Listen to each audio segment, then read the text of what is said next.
that we're conveying is to the federal government that Seattle and Washington have regulations and ordinances in place, and we don't need federal intervention here. I am Nick Lacata on the Seattle City Council as a prime sponsor for the medical marijuana bill, and I have had the opportunity to talk to many of the medical marijuana providers. My message is pretty simple. The federal actions to close down the medical cannabis providers is making our neighborhoods less safe. The Department of Justice actually issued landlord letters that went out to the occupants of dispensaries as well as to the property owners of the dispensaries, saying that if they did not cease renting to cannabis businesses, that the federal government would actually come in and take their property. By closing down these facilities, these people in need of medical treatment are then forced to go from a legitimate market to the illegal drug market. Are there more letters? Probably. Are they going to be sent out? We don't know. That's why we're here having our voices heard, sending a message to the U.S. Attorney at her office to say, look, the stated federal policy of the Justice Department is when states are in compliance, when organizations are in compliance with state law, they will not be targeted with federal resources.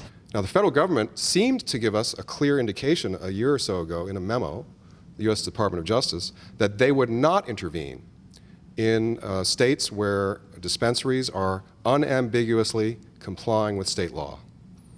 The dispensaries or access points that the federal government has just served threat letters on are unambiguously complying with state law. And the federal intervention is not justified. Laura's a friend of mine and an exemplary business owner. She received one of these letters. She's in the city of Shoreline that went to her and said, this is an appropriate place for you to be in our neighborhood, and it is appropriate that Shoreline has access to medical cannabis for qualifying patients. We want to see consistency between the federal government and the state governments in how we nourish the growth of a legitimate industry in providing medical cannabis to those people who have legitimate needs. So the city was able to come together with me, and we were able to come up with regulations that both the city could deal with and that we could deal with in the cannabis world.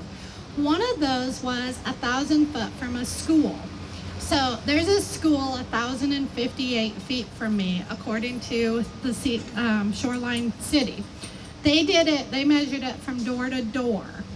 However, the DEA has their own measurements, and they did it from property line to property line, including parking lots. It's important to understand that these prohibited zones, school zones, let's just call them school zones, are only in state law as a sentencing alternative. It's a special section in the Sentencing Reform Act, so that if a delivery of a controlled substance takes place within that zone and a conviction occurs, then there is a sentencing enhancement.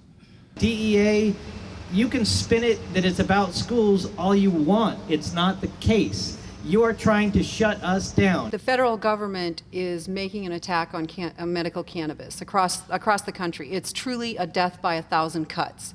If they're not coming after us with the 1,000-foot rule as part of it, they're coming after us from an IRS attack on the 280E tax reform piece of it. Their intent is to shut down medical cannabis. And what we're here to say is that should be regulated by the states. The people have voted.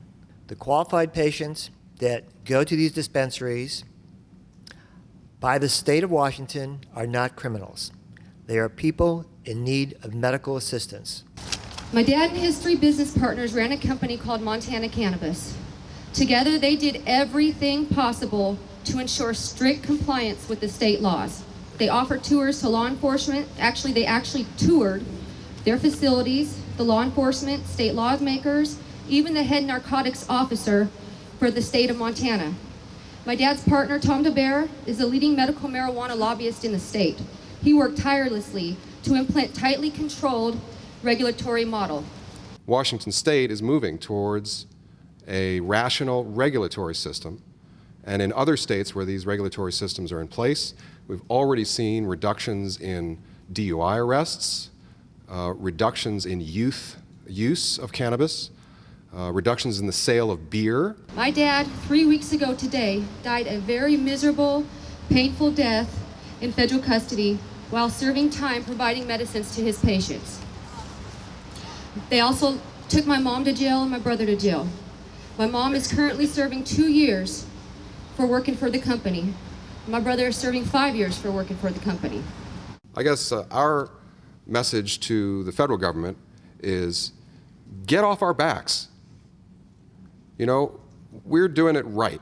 The federal policy for the last 40 years has been the most corrosive, disastrous, bipartisan failure in social policy and health policy, and the states are getting it right.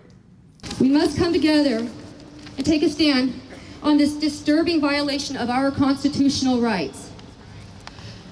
Our right to speak freely about the benefits of cannabis as medicine. Our right to protect family and property.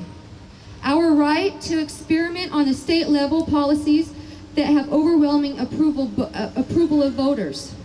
Our rights to shape state laws without interference from overzealous federal agents.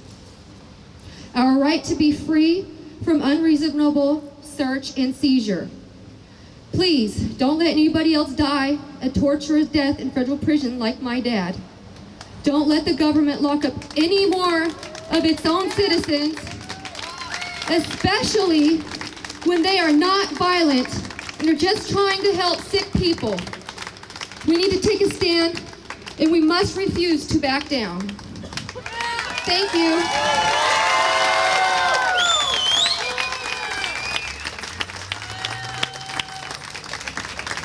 We can't stop till every man and every woman is out of prison and families are reunited.